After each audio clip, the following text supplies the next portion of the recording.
Hi folks, Canadian Prepper here. So today I want to talk a bit about the World War III hype that's circulating the internet right now. So let's get to it.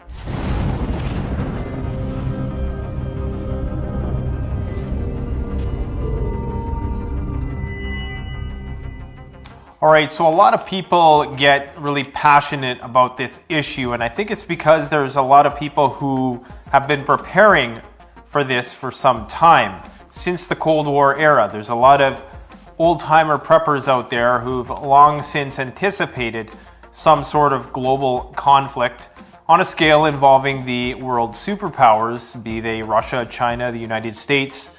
And I think some people get a little overexcited when it comes to World War III. There is a little G.I. Joe in everybody, and everybody likes a little bit of competition.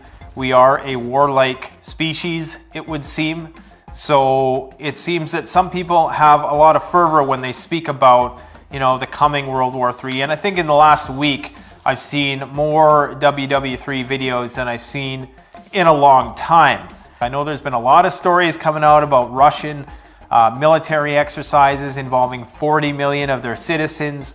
But, you got to understand that there's propaganda on both sides. And I really do suspect that a lot of the Russian saber rattling is just that. It's very in line with the art of war philosophy that when you are weak, appear strong. So, yeah, you're going to be calling home, all of the family members from abroad and stuff like that.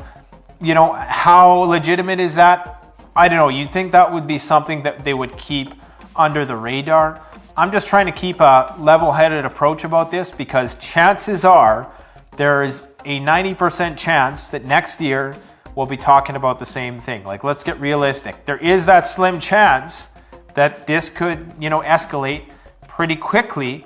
And in that case, then you can have bragging rights, but you're not going to have many people to brag to, unfortunately. The first thing you got to keep in mind with all of this stuff is the saying that war is a racket. And there's nothing more true than that. It's been known for some time that there's this thing called the military-industrial complex, and there's numerous corporations that benefit from the proliferation of weaponry, especially nuclear weaponry, because that is a multi-billion, trillion, gazillion dollar industry.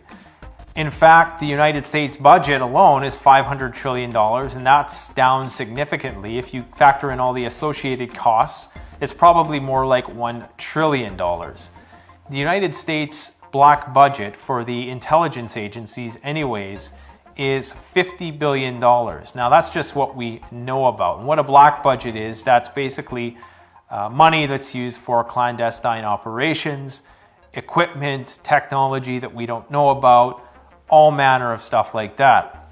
Now, the fact is, it's probably a lot more than that, and that is just every year. No military strategist is going to disavow all of their plans, much less their entire arsenal. So when somebody gets on YouTube and acts as if they're privy to all of the top secret weapons, plans, strategy of the United States or any of these other countries involved, you need to take what they're saying with a grain of salt, because the fact is all of us have access to the same thousands of articles that get filtered through the same old 6 media agencies every day. Nobody knows where the real bunkers are that they're never going to tell anybody about. Why would you broadcast where your bunkers are or how many warheads you have?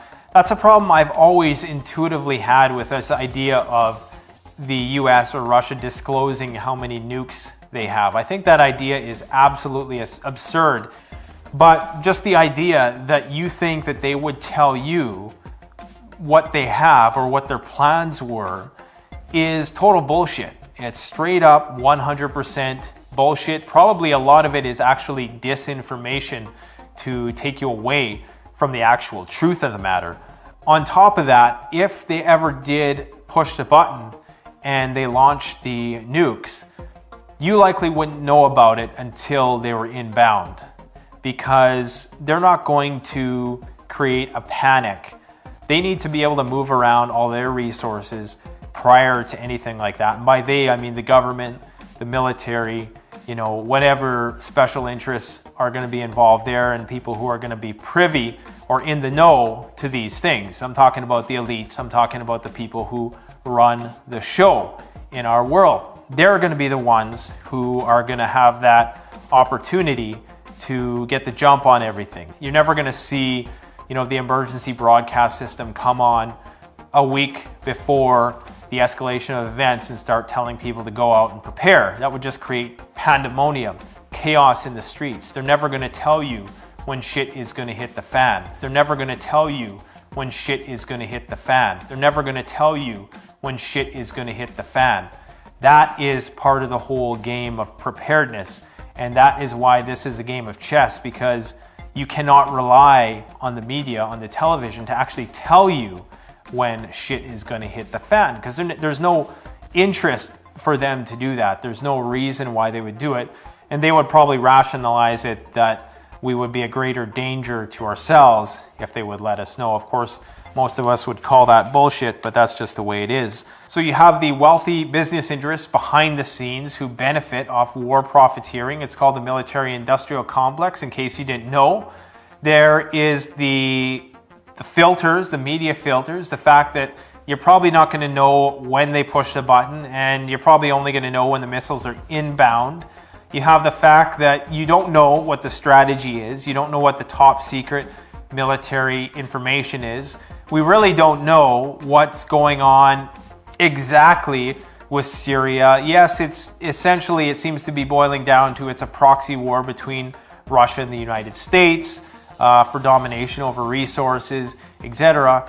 But there's still a lot more to it than that, potentially, because to complicate matters further, you seem to have the G20, where you have these global leaders who appear, at least on the surface, to be engaging in some form of dialogue and economic relations on some level. Just the fact that we have global trade to the extent that we do now should tell you that lots of people stand to benefit, more so they do from actually letting the nukes loose.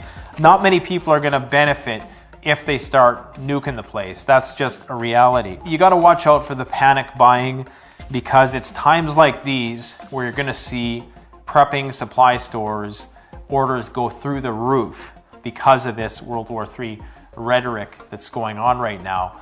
There may come a time where it may be highly beneficial for you to go out and dump a significant amount of money on preparedness items. I'm not saying you should do that right now. For one, if I said that, I would be a fearmonger. And number two, I don't genuinely believe that is the case right now. I don't think we're that close to mutually assured destruction just yet.